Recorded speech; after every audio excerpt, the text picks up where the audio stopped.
Yebo, welcome to Watch Me Build It. We're busy building the MB78 DIY kit from Namoki. We're moving on to step number 7. Watch me resize my stem. Now, this is an optional step. And what I mean by that is, if you've bought the MB78 DIY kit, it will come with a pre-sized stem that is cut to the perfect length. And you don't need to do the step, which isn't a bad thing because this is probably the most technical of all of the watch building steps. However, if you're watching this just to see how to build an ordinary watch and you got yourself an NH35 movement with a really long stem, you're gonna need to resize it, and there's no getting away from this process. All I can say is be patient, be kind to yourself, measure 3 times, cut once, cut slightly longer, gently file down that stem until you achieve the perfect length, and all will go well. What I can tell you is this: when you finish this step, you feel like a real watchmaker. Before we start building, a few reminders. This is part of a series of videos. Be sure to watch the intro video and the ones that came before this and the ones that come after.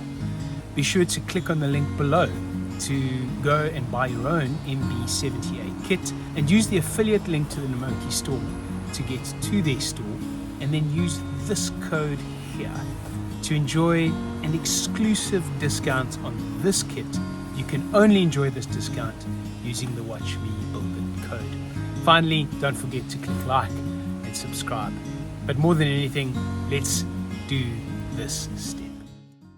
So there are a fair amount of tools involved. We have our watch, our crown, and our stem. All of these are on the movement cushion.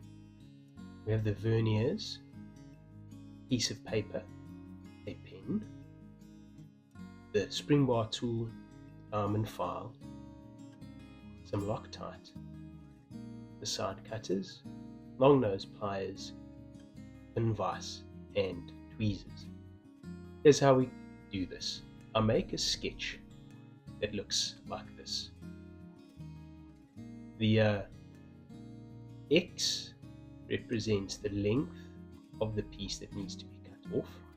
Y represents the length of the piece that will remain. And the top portion represents the length of the stem, uncut. Now we're going to measure that stem with our vernier. So the length of the stem uncut is 21.5 millimeters.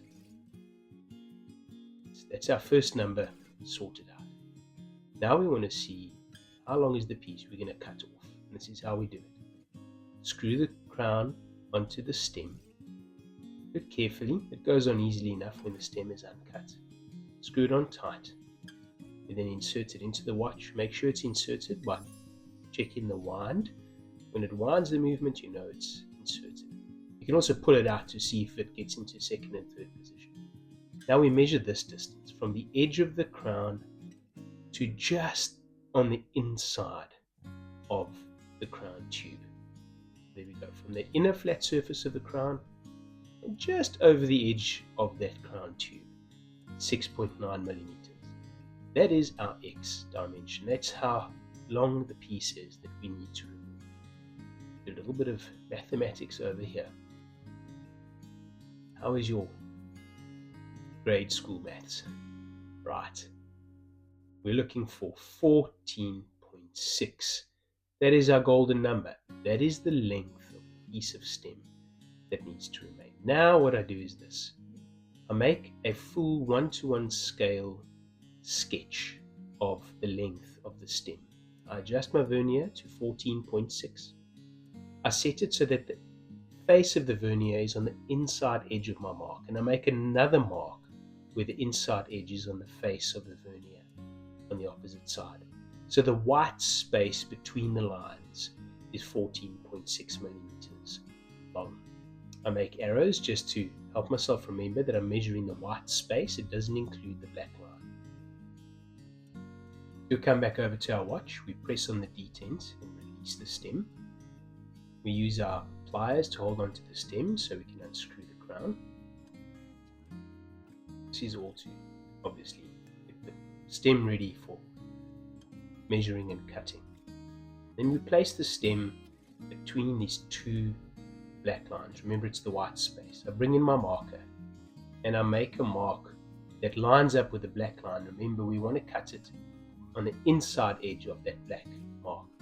You might want to leave one thread, 2 threads space, but here we go. Sound of commitment. Bring it back here just to ensure we've done a good job.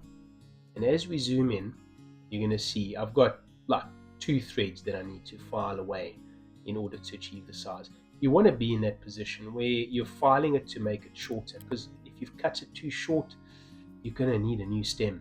So you want to work slowly with your file. So here we go. I'm filing it perpendicular to the face of the file to reduce the length. I've taken a lot of the filing out. I spent quite a bit of time doing the filing. Now I'm trying to put the crown on, but it's not going on easily. If it doesn't screw on easily, if it's a bit tight, don't force it. Rather come back and do this.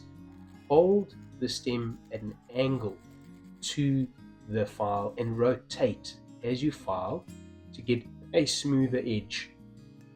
And then you'll see crown screws on nice and easy. Okay, so I screwed on lightly using the pin vise. Then I hold it more tightly with the pliers and I screw it on firmly. You want to screw it on firm. Put it back in the watch. Push until you get a click. Check that you're actually winding the movement. Alright. Now I'm going to screw it onto the crown tube. I want to see, does it sit flush with the case? You see the gap there? There's still quite a gap. We've got some ways to go yet. And so we do it all over again. We press the detent down, remove the whole arrangement, take the crown off, put it back in the pin vise, and away we go. What I do is I actually count how many cycles of filing I do, just to see kind of what result I'm getting out of like 30 or 40 cycles. Now, I'm going to show you the final result in a moment, but I did this process 4 or 5 times before I got exactly where I was going. I'm also just checking. You want to be able to see the hole in the movement through the crown tube like that to know that you're lined well. This is the final result after about 4 or 5 cycles of filing. Have a look here. We're screwed right up against the side of the case. We don't have any trouble there. Well done. You have resized your stem.